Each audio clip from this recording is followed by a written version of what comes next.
Sir record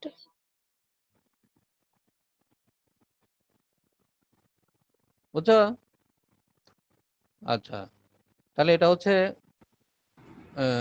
2 dimensional motion. এটা তাহলে এটার নাম হচ্ছে আমাদের কি? তাহলে দেখো, যেখান থেকে আমরা নিক্ষেপ করলাম ও বিন্দু, এটা হচ্ছে আমাদের যে 2 ডাইমেনশনাল মোশন। যেহেতু আমরা 2 ডাইমেনশন আঁকালাম, এক্স আর ওয়াই অক্ষ আঁকালাম, যেহেতু তলে গতি সম্পাদন করছে, এক্স ওয়াই অক্ষ যে বিন্দুতে যেখান থেকে আমরা নিক্ষেপ করলাম সেখানে আমরা মূল বিন্দু ধরবো। মূল বিন্দু তাহলে ইয়ে কত হবে তোমার, স্থানাঙ্ক কত হবে এই মূল বিন্দু? অবশ্যই এক্স এর মান 0 0, 0 ওয়াই এর মান 0 হবে। এই মূল বিন্দুকে বলা হবে তোমার কি বিন্দু? পয়েন্ট অফ প্রজেকশন বা নিক্ষেপণ বিন্দু। নিক্ষেপণ বিন্দু যেখান থেকে আমরা নিক্ষেপ করব, বাস নিক্ষেপণ বিন্দু। আর যেখানে গিয়ে পতিত হবে, মনে করলাম এখানে কোন বিন্দুতে মিলিত হলো, গিয়ে ভূমির উপর পড়লো বি বিন্দুতে, তাহলে বি বিন্দুকে আমরা বলবো হচ্ছে পতন বিন্দু বা পয়েন্ট অফ ফল। পতন বিন্দু, পতন বিন্দু। আচ্ছা, আর যে কোণে নিক্ষেপ করা হবে সেই কোণকে বলা হবে তোমার নিক্ষেপণ কোণ। তাহলে নিক্ষেপণ কোণ থিটা মানে কত? থিটা মানে এটা হচ্ছে তোমার কি কোণ? নিক্ষেপণ কোণ। নিক্ষেপণ কোণ বা অ্যাঙ্গেল অফ প্রজেকশন। আচ্ছা, এখন এই নিক্ষেপণ কোণ আর তোমার যে বেগে, তাহলে এখান থেকে আমি যে নিক্ষেপ করলাম, তাহলে নিক্ষেপ করার জন্য আমাকে একটা কি দিতে হবে? এই বরাবর, এই যে তীর চিহ্ন বরাবর একটা বেগ দিতে হবে না? একটা বেগ দিতে হবে, সেটা হচ্ছে আদি বেগ। তাহলে এই বেগকে বলা হবে তোমার হচ্ছে নিক্ষেপণ বেগ। বেগকে কি বলা হবে?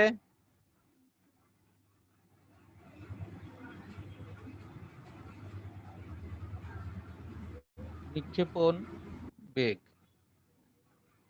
এই বেগে আমরা ওই বস্তুটাকে নিক্ষেপ করব। বিচরণ পথ, বিচরণ পথ হচ্ছে প্রাসের সঞ্চার পথ। প্রাসের সঞ্চার পথ কোনটা? প্রাসের সঞ্চার পথ কোনটা? ও থেকে এই যে যে পথ দিয়ে গেল, বা প্রাস যে গতিপথটা অনুসরণ করছে, যে পথ দিয়ে প্রাসটা কোথায় গেল? বি বিন্দুতে গিয়ে পড়লো যে পথ দিয়ে। তাহলে এখানে যদি আমরা ধরো যে কোনো একটা পয়েন্ট এখানে পি ধরি, আচ্ছা না, তো ও এটা পি ধরো, কোন এক সময় প্রাসটা পি তে আসে, আমরা এটা পি একটা পয়েন্ট ধরলাম আর কি। তাহলে ও পি বি, এই ও পি বি এই পথটাকে বলা হবে প্রাসের কি পথ? সঞ্চার পথ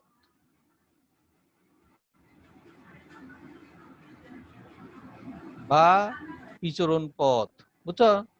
তাহলে প্রাসটা আমরা যখন নিক্ষেপ করলাম, নিক্ষেপণ বিন্দু থেকে প্রাসটা নিক্ষেপ করার পর পতন বিন্দুতে পড়তে যত সময় শূন্যে অবস্থান করছিল, তাই না?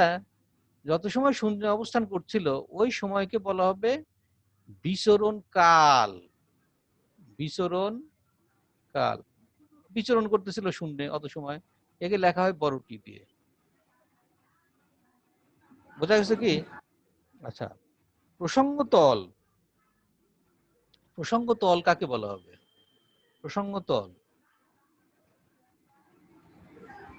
প্রসঙ্গ তল হচ্ছে তোমার বা রেফারেন্স প্লেন। যে তলের উপর, যে অনুভূমিক তলের উপর থেকে আমরা তোমার ব্রাশটাকে নিক্ষেপ করলাম, সেই অনুভূমিক তলকে বলা হবে তোমার প্রসঙ্গ তল বা রেফারেন্স প্লেন। সেটা অবশ্যই কি হবে? নিক্ষেপণ বিন্দুগামী হতে হবে। তাহলে নিক্ষেপণ বিন্দুগামী যে তলটা আছে, অনুভূমিক তলটা আছে, ধরো আমি টেবিলের উপর থেকে মারলাম, তাহলে টেবিলের উপর থেকে মারলে প্রসঙ্গ তল কোনটা হবে?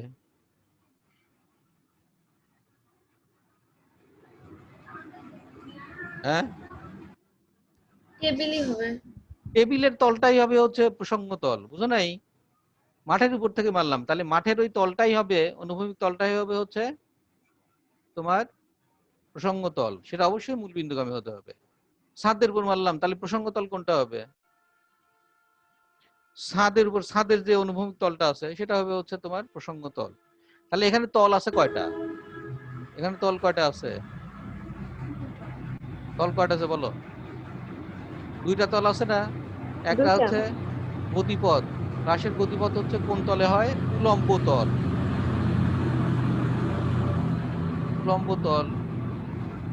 আর উলম্ব তলের সাথে যে তলটা থাকবে অনুভূমিক ভাবে মূলবিন্দুগামী তাকে বলা হবে প্রসঙ্গ তল বা অনুভূমিক তল। এখন কি বোঝা গেছে? আচ্ছা, কার যেন অডিও করা আছে, সারা আছে, ওই যে গাড়ি টাড়ি যাচ্ছে, আওয়াজ হচ্ছে, একটু অডিওটা মিউট করে দাও। হ্যাঁ, আচ্ছা, গুড। তাহলে সর্বোচ্চ উচ্চতা, সর্বোচ্চ উচ্চতা কাকে বল, কোনটুককে বলা হবে? একটা প্রাসকে শূন্যে নিক্ষেপ করলে এটা উলম্বভাবে সর্বোচ্চ যত দূরত্ব অতিক্রম করবে, সর্বোচ্চ দূরত্ব কোথায় অতিক্রম করবে দেখো, এখান থেকে প্রাসটা মারলাম, সে এই বরাবর যাবে, গিয়ে এইখানে সর্বোচ্চ উচ্চতা আসবে, এখানে হচ্ছে সর্বোচ্চ উলম্ব উচ্চতা। এই সর্বোচ্চ উলম্ব উচ্চতাকে বলা হবে তোমার হচ্ছে সর্বাধিক উচ্চতা বা সর্বোচ্চ উচ্চতা বা ম্যাক্সিমাম হাইট, একে এইচ তে লেখা হয়। ঠিক আছে? তাহলে এইচ কে বলা হবে ম্যাক্সিমাম হাইট বা সর্বোচ্চ উচ্চতা, বা সর্বাধিক উচ্চতাও বলা হয়, সর্বোচ্চ বা সর্বাধিক উচ্চতা। বুঝছো? আচ্ছা, তাহলে তোমার এখান থেকে দেখো কত কিছু জিনিস আমরা পেলাম। সেই জিনিসগুলো আমরা, এই সংখ্যাগুলো আর কি, এই চিত্রটা তুমি জাস্ট বুঝবা যে চিত্রে আমরা কি বলছে। চিত্রে একটু এক ঝলক দেখলে কাকে কি বলে না বলে এটা মাথার ভিতর থেকে যাবে, সমস্যা নাই। এখন একটা প্রাস, তাহলে এখান থেকে আমরা প্রাসটার ব্যাপারে আমরা একটা ইয়ে করতে পারি, জিটা কোন দিকে কাজ করবে প্রাসের। আচ্ছা, আমরা ধরলাম প্রাসটা যখন আমরা 0 থেকে, এই 0 থেকে নিক্ষেপণ বিন্দু থেকে নিক্ষেপ করলাম, তাহলে কোনো এক সময় ওই প্রাসটা পি বিন্দুতে অবস্থান করছে, পি বিন্দুতে অবস্থান করছে, তাহলে পি বিন্দুতে তার বেগটা কোন দিকে হবে বলো তো? পি বিন্দুতে বেগ কোন দিকে হবে?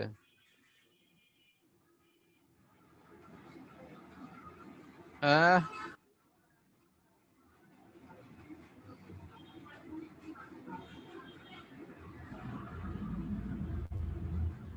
ওই বিন্দুতে, যেহেতু এটা অধিবৃত্তাকার, দেখো এটা একটা অধিবৃত্তাকার না?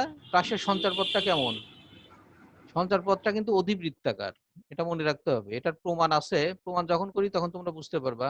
কিন্তু এমনিতে নর্মালি আমরা যেটা দেখতেছি সেটা হচ্ছে অধিবৃত্তাকার, বা প্র্যাকটিক্যালি তুমি যদি একটা ঢিল ছিল দেখবা যে ওই অধিবৃত্তাকার পথেই সে গমন করে। তাহলে যেহেতু অধিবৃত্তাকার, অতএব ওই প্রাসটা যেখানে অবস্থিত হবে, এখানে যেমন পি পয়েন্টে, সেখানে আমাদের একটা কি টানতে হবে, সেখানে একটা স্পর্শক টানতে হবে। স্পর্শকটা টানলে ওই বরাবরই হবে ওই সময়ে ওই প্রাসের গতির দিক। তাহলে যদি এখানে থাকে তাহলে কোথায় হবে? এখানে যদি থাকে প্রাসটা, তাহলে কোন দিকে হবে গতি বলো তো? এখানে কি করতে হবে আমাকে? স্পর্শ টানতে হবে। স্পর্শক টানলে যে বরাবর যাবে সেই দিক হবে গতির দিক। তাহলে প্রাসের গতির দিকটা সময় সেকেন্ডে সেকেন্ডে চেঞ্জ হয়ে যাচ্ছে, তাই না? গতির দিক সমানে চেঞ্জ হচ্ছে। তাহলে কোন এক সময় আমরা মনে করলাম প্রাসটা পি বিন্দুতে আছে, তাহলে পি বিন্দুতে আমার বেগটা কত? বেগটা মনে করলাম হচ্ছে ভি, পি বিন্দুতে বেগ ভি। আচ্ছা, এখন কেন সে নিচের দিকে নামতেছে বলো তো? প্রাসটা আমি মারলাম হচ্ছে ভি0 এই বরাবর, নিক্ষেপণ প্রথমে মারলাম হচ্ছে আদি বেগ, নিক্ষেপণ বেগ হচ্ছে এই বরাবর মারলাম, কিন্তু প্রাসটা আস্তে আস্তে আস্তে আস্তে আস্তে আস্তে ভূমির দিকে চলে আসতেছে। কি কারণে সে নিচের দিকে ভূমির দিকে চলে আসতেছে? হ্যাঁ, অভিকর্ষ বল নিচের দিকে সবসময় টানতেছে না? প্রতি পয়েন্টে অভিকর্ষ বল নিচের দিকে টানতেছে, তার মানে জি কাজ করতেছে কোন দিকে সব সময়? জি সব সময় নিচের দিকে কাজ করতেছে, অভিকর্ষ ত্বরণ সব সময় নিচের দিকে টানতেছে। অভিকর্ষ বলের জন্য অভিকর্ষ ত্বরণ নিচের দিকে টানতেছে, তাই না?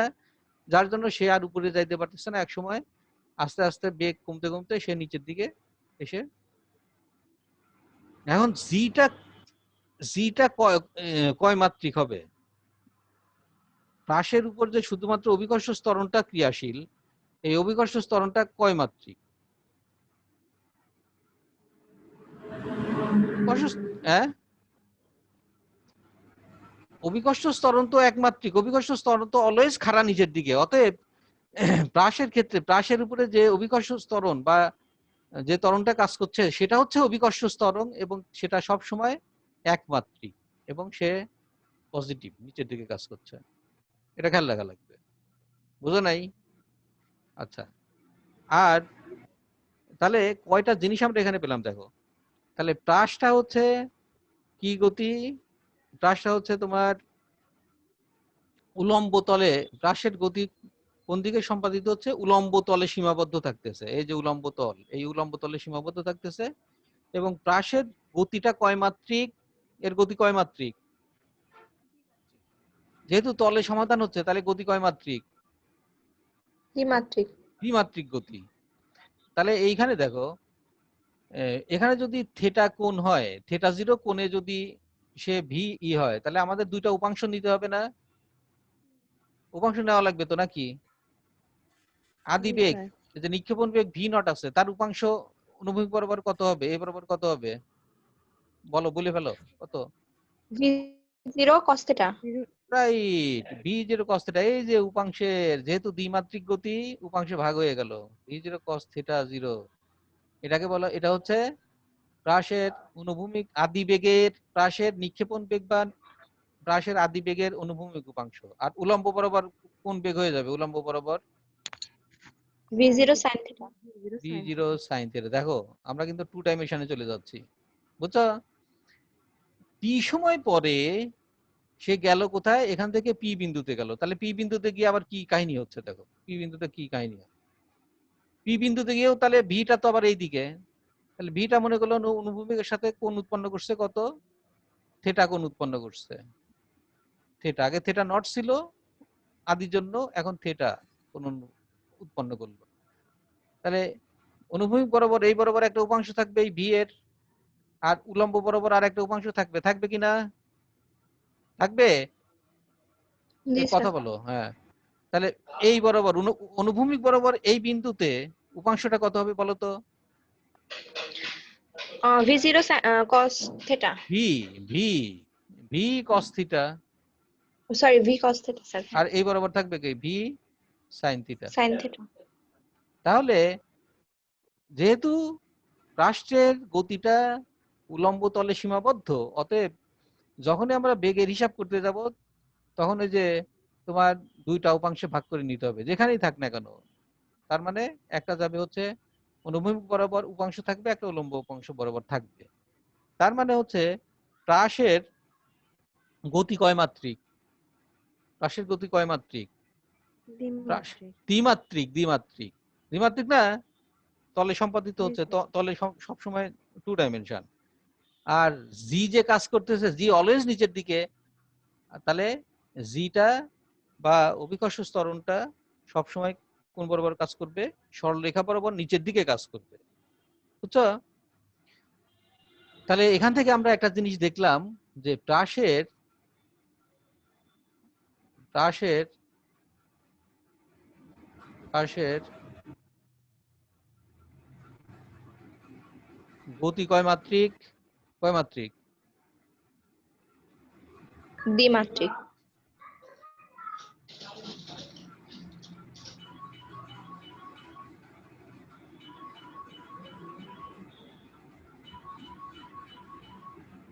Two dimension.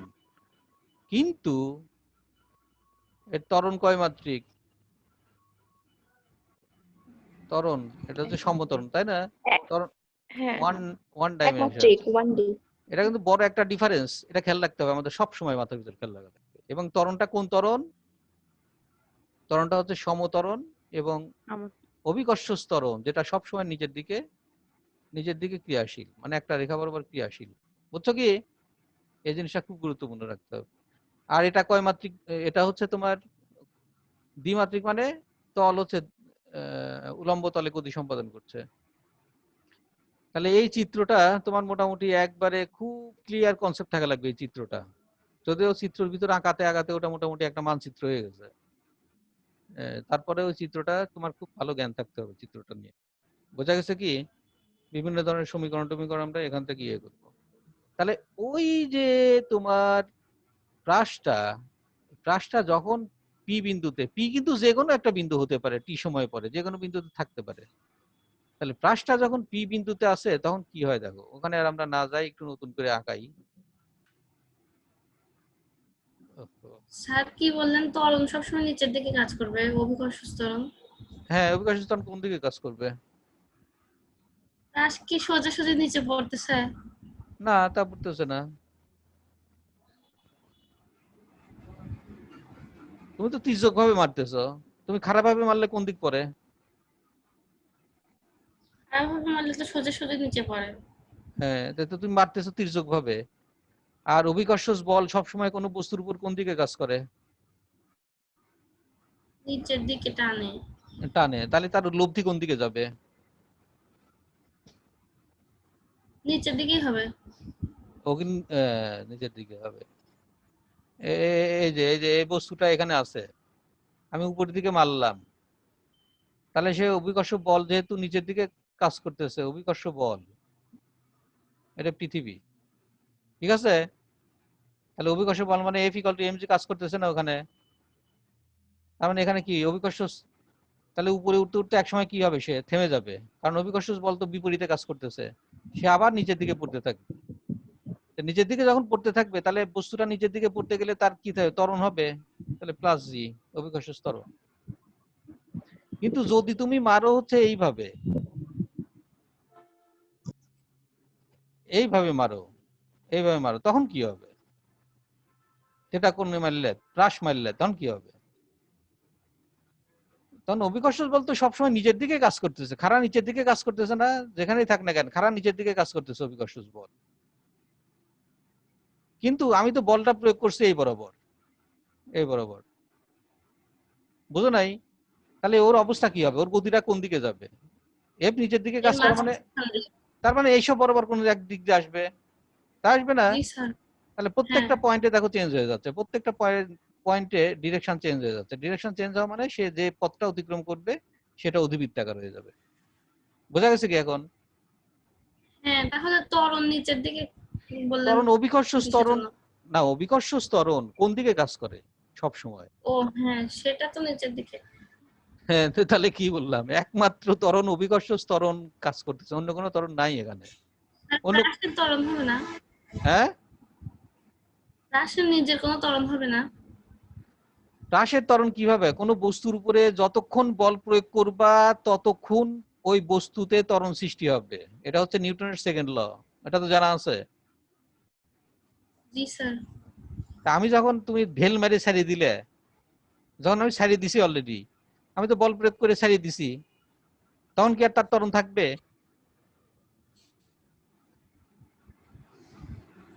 বোঝো নাই? জি স্যার, বুঝতে পারছি, আর হবে না ত্বরণ। আর ত্বরণ থাকবে না, তুমি ছাড়িয়ে দিছো, তোমার হাতে বল নাই। তুমি যতক্ষণ ধরে একটা গাড়ি বা কোনো বস্তুর উপর বল প্রয়োগ করবা ততক্ষণ ত্বরণ সৃষ্টি হবে, ত্বরণ থাকবে। যখনই তুমি ছেড়ে দিবা বল প্রয়োগ করে, তখনই সে কি করবে, আর ত্বরণ থাকবে না, তখন যে বেগে মারছো সেই বেগে এসে চলতে থাকবে, তখন সমবেগে চলতে থাকবে যদি অন্য কোনো বাধা না থাকে। বুঝছো? অতএব এখানে জি নিজস্ব স্যার। কোনো ত্বরণ থাকবে না, শুধুমাত্র ত্বরণ থাকবে কি, অভিকর্ষ ত্বরণ। অভিকর্ষ ত্বরণ। ক্লিয়ার তো? জি আচ্ছা, স্যার, বুঝতে পারছি। তাহলে দেখো, এই যেটা কি, এটা একটা ছাতা, ছাতা, তাহলে আমি দেখো এখান থেকে মারলাম,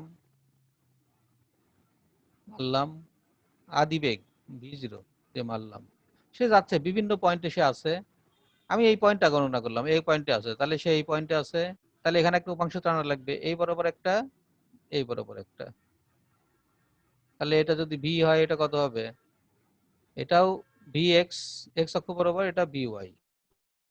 ও যায় যদি এইখানে থাকে তখন কি হবে, এইখানে থাকলে তখন কি হবে?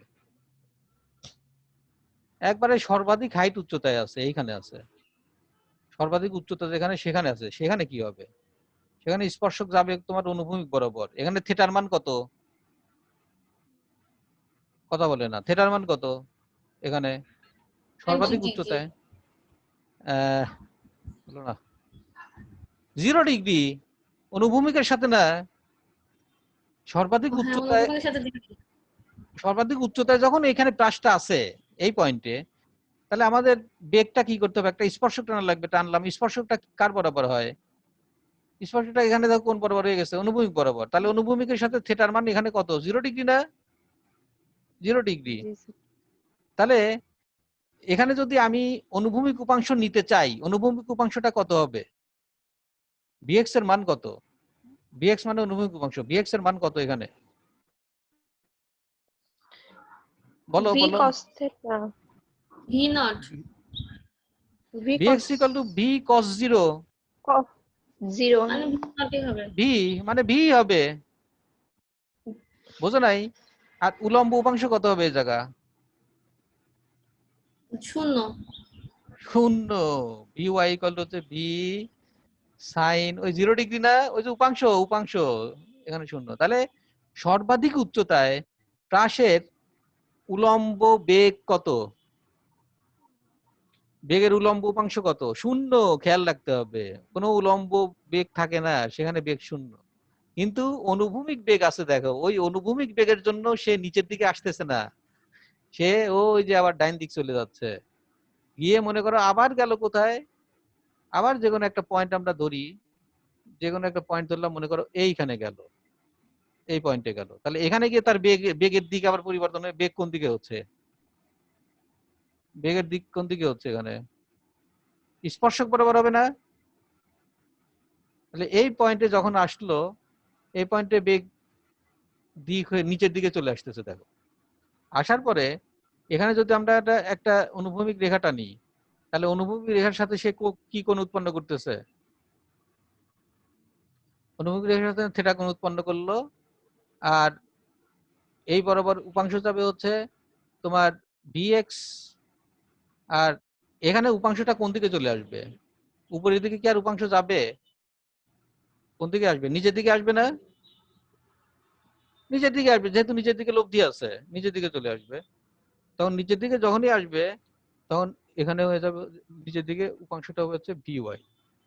তাহলে দেখো, উপাংশটা যখন তোমার ম্যাক্সিমাম হাইট বা সর্বাধিক উচ্চতার পরে প্রাসটা অবস্থান করতেছে, সেখানে উলম্ব বেগটা নেগেটিভ হয়ে যাচ্ছে। আগে ছিল এই পর্যন্ত কি ছিল? পজিটিভ ছিল না? উলম্ব বেগ, বেগের উলম্ব উপাংশ কি ছিল? পজিটিভ ছিল, সব উপরের দিকেই ছিল, বেগের ভিওয়াই সব উপরে ছিল সব জায়গায়। আর এই অর্ধেকের পর আসে কোথায় গেল? ভিওয়াই সব নিচের দিকে নেগেটিভ হয়ে যাচ্ছে। বুঝছো কি? আচ্ছা, এই জিনিসগুলো খুব ভালো করে খেয়াল রাখতে হবে। এখন এসে সে এইখানে এসে পড়লো, এখানে এসে যখন এই ভূমিতে এসে পড়লো, তখন কি অবস্থা? তখন কি অবস্থা? কোন দিকে যাবে? তখন ওই একই অবস্থা। এখানে এসে এখানে যেখানে পড়লো ওই বরাবর একটা ইয়ে টেনে দাও, তাহলে দেখো সে কিন্তু এই বরাবর পড়লো, সে কিন্তু পুরা লম্ব বরাবর হয়নি, বিয়ের দিক ভূমির উপরে এই বরাবর হচ্ছে, এবং এর ইয়ে কোন বরাবর যাবে? তোমার ওই বরাবর গেল, ওই বরাবর মানে হচ্ছে তোমার এক্স অক্ষ বরাবর বা অনুভূমিক বরাবর কোণ যদি এখানে থিটা হয়, তাহলে এখানে হচ্ছে তোমার vx, আর এখানে হচ্ছে তোমার উলম্ব বরাবর একটা ইয়ে আসবে, সেটা হচ্ছে vy। বুঝছো? এখানে এসে দেখো vy এর মানও এখানে নেগেটিভ হয়ে যাচ্ছে, এখানে পজিটিভ। এইভাবে আমাদের ক্যালকুলেশন গুলো এখান থেকে করতে হবে। তাহলে আমাদের এখানে তাহলে আদি বেগের অনুভূমিক উপাংশ, এখানে যদি আদি বেগ লিখি, তাহলে আদি বেগের অনুভূমিক উপাংশ হবে হচ্ছে v0 cos, এখানে যেহেতু থিটা 0 কোণে মারি, cos থিটা 0, আর এখানে হবে হচ্ছে v0 sin থিটা 0। বুঝছো? আর যে পয়েন্টেই যাক না কেন, সেই পয়েন্টে নির্দিষ্ট একটা টাইম দিবে, সে নির্দিষ্ট সময় পরে সেই বিন্দুগুলোতে সে যাবে। তো এটা হচ্ছে আমাদের কনসেপচুয়াল জিনিস, এবং এই প্রাসটা খুবই গুরুত্বপূর্ণ, শুধুমাত্র আমাদের এই চ্যাপ্টারের জন্য না, মানে সারা ফিজিক্সের জন্য।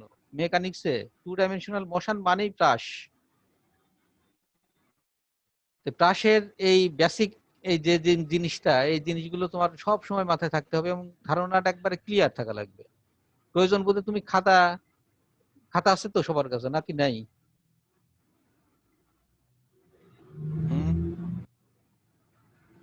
খাতা কার কাছে নাই? আছে স্যার। খাতা কার কাছে নাই কও? সবার কাছে আছে না? আচ্ছা, স্যার তখন যে প্রশ্নটা করলেন ওটার উত্তরটা দিয়ে দেন স্যার, দৌড়ালে কেন বাতাস লাগে? দৌড়ালে কেন বাতাস লাগে? আপেক্ষিক বেগের জন্য।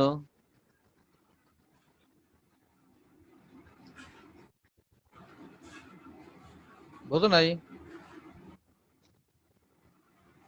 আপেক্ষিক বেগের জন্য বাতাস লাগে।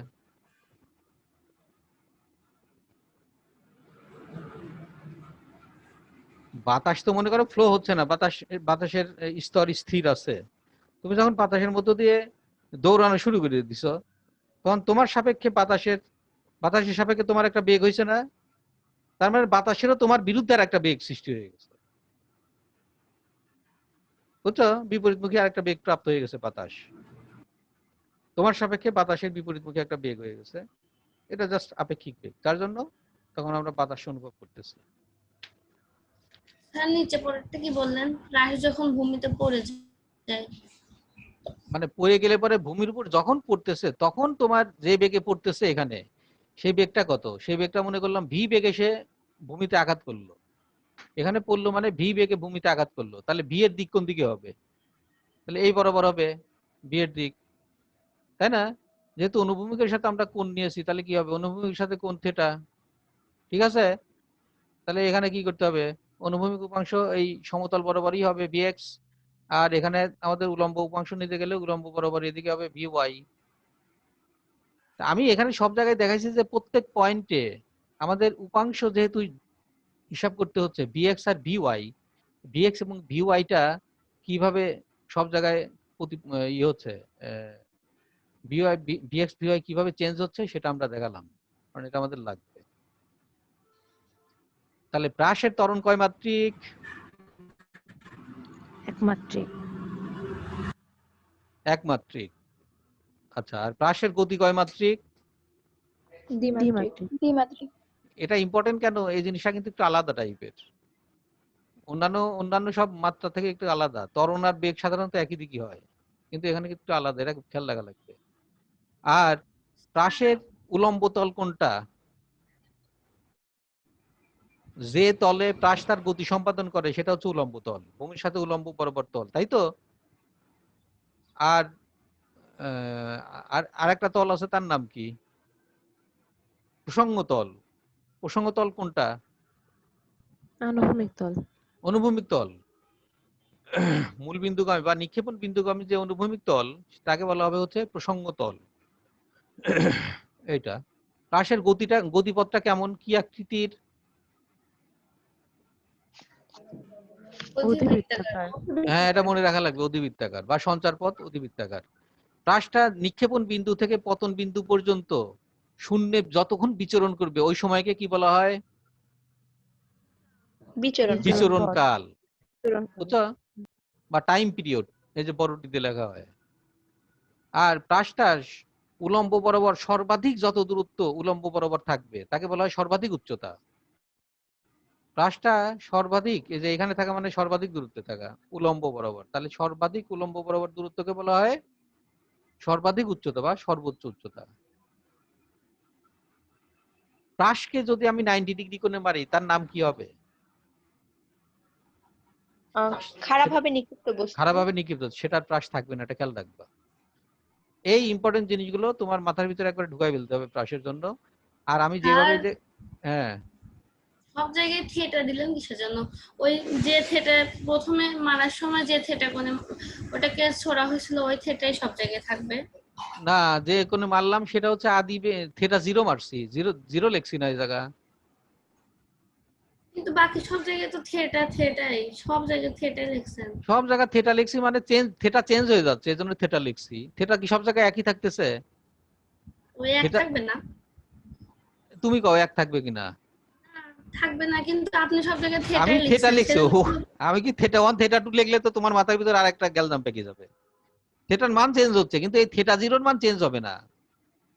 নিক্ষেপণ বেগ যে বেগে আমি যে কোণে আমি মারবো নিক্ষেপ করতেছি সেই কোণটা কিন্তু চেঞ্জ হবে না। এটা সবসময় যেহেতু আদি বেগ, আদি নিক্ষেপণ কোণ মানে আদি কোণ, যার জন্য এটা থিটা 0 দিয়ে লেখা হয়।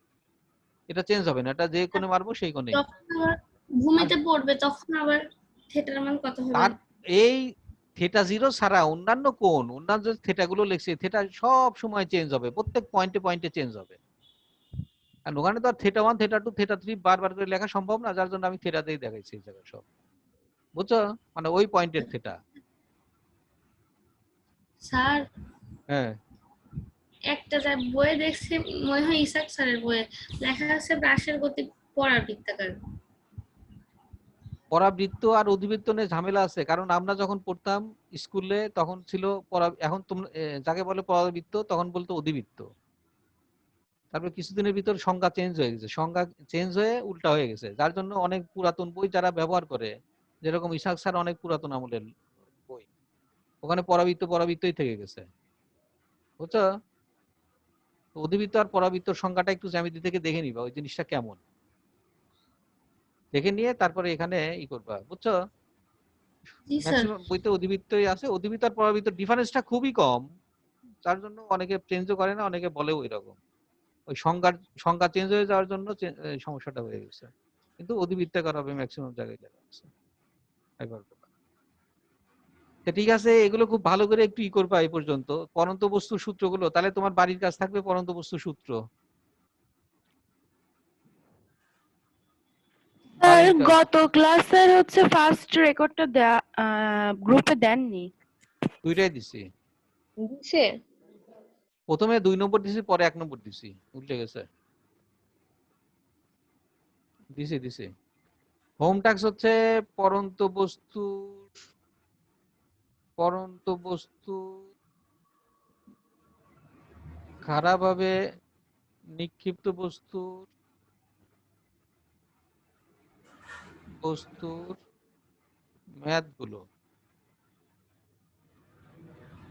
ম্যাথগুলো আর হচ্ছে প্রাস, এই প্রাস সংক্রান্ত যে সংজ্ঞাগুলো আছে, প্রাস জিনিসটা কি এটা নিজে আঁকাবা, নিজে আঁকায় বোঝার চেষ্টা করবা, আর সংজ্ঞাগুলো করবা কনসেপচুয়াল। আমরা এর পরের দিন কিন্তু প্রাসের অনেক থিওরি আছে, এবং প্রাসের ক্যালকুলেশন গুলো করবো। এই জিনিসটা এই পর্যন্ত যদি তুমি ভালো করে না বুঝো, পরের দিন গিয়ে সমস্যা হবে।